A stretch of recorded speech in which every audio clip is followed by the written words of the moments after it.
siya, tsaka yung ano, masarap yung lasa ng sabaw niya, tsaka masarap yung amoy. Ayan.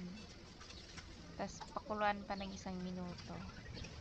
Pagkatapos ng 1 minuto ay kukunin ko na at i-ready na for lunch.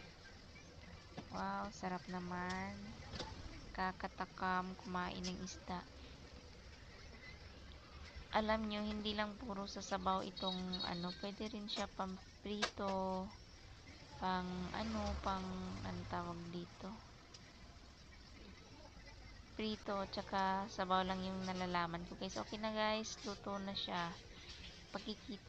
Papakita ko sa inyo kung anong itsura ng naluto na. At saka salangan ko muna ng takore ito kasi sayang ito eh. Ayan na, ayan. Ayan na, tingnan nyo guys, oh. Sarap. Wow.